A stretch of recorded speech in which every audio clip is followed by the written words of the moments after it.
তোমার যদি মাইন্ডসেট এমন থাকে যে কেউ এসে তোমাকে কথা বলার পরে তোমার আগামী 1 সপ্তাহ 2 সপ্তাহের পড়াই বন্ধ হয়ে গেছে, যে তুমি একদমই নিতে পারো না। দেখো, কথা বললে খারাপ লাগবে, খুব স্বাভাবিক, তোমারও লাগে আমারও লাগে, কিন্তু তুমি যদি ওইটাকে অনেক বেশি সিরিয়াসলি নিয়ে ফেলো বা অনেক বেশি গায়ে লাগায় ফেলো, এবং তোমার পড়ার ওই গ্যাপটা যদি এমন হয় যে তুমি 3 দিন 4 দিন 1 সপ্তাহ তুমি পড়তেই পারো নাই, তাহলে তুমি সেকেন্ডারি প্রিপারেশন নিও না।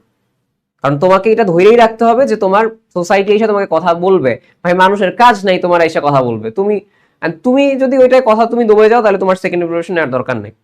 সেকেন্ড টাইম প্রিপারেশনে পড়া লেখার চেয়ে তো মেইনলি দরকার কোনটা জানো? ওই যে আমি লিখে রাখছি দেখো, ধৈর্য ইজ দ্য মেইন কি। তোমার এখন তো ওর আনসার দেওয়ার দরকার নেই, তোমার যে কথা শুনে যারা এখন আনসার দেওয়ার দরকার নেই। তুমি কাজ করো, তোমার এখন সবচেয়ে বড় কাজ পড়ালেখার চাইতেও গায়ে চামড়া মোটা করা, আমি এটা বলি। হয়তো এটা শুনলে অড লাগবে, বাট এটাই ফ্যাক্ট। সেকেন্ড টাইমে অনেক টাইম পাবা, বাট তারপরও পড়ালেখা হয় না কেন, তারপর হচ্ছে পড়ালেখা আগায় না কেন, এই নেগেটিভ থটের কারণে। সো সেই ধৈর্য তুমি ধরতে পারো, সোসাইটি তোমার কথা শোনাবে, কিছু কেসে ফ্যামিলিও তোমার কথা শোনাইতে পারে। ওই ক্ষেত্রে যদি গাইড চামড়া মোটা রাখতে পারো এবং জাস্ট 8 থেকে 9 মাস, 8-9 মাসে বেশি আসলে অ্যাডমিশন সিজন থাকে না। 8 মাস পরেই দেখবা তোমার কোনো একটা ফার্স্ট ভার্সিটি বা মেডিকেলের এক্সাম হয়ে গেছে। যারা মেডিকেল দিবে তাদের ক্ষেত্রে বলতেছি আর কি, মেডিকেল ভার্সিটি 8 মাসের মধ্যে হয়ে যাবে আর কি। তো এই 8 মাস যদি দাঁত কামড়ায় জাস্ট পড়ালেখা করতে পারো, কথা আসবে, খারাপ লাগবে, বাট সেই খারাপ লাগাটা 10 মিনিট 20 মিনিট এর বেশি না। ওইটাকে খারাপ লাগা কাভার করা হয় পড়ালেখা দিয়ে। যদি এরকম মাইন্ডসেট থাকে যে তুমি পারবা, তাইলে তুমি সেকেন্ড টাইম প্রিপারেশনে আসো, নাহলে কিন্তু দেখবা 8-9 মাস আবারও টাইম ওয়েস্ট, আবারও টাইম ওয়েস্ট। সো ধৈর্য এখানে একটা বড় কি। আর কি কি তোমার এখানে বিষয়গুলো দেখতে হবে?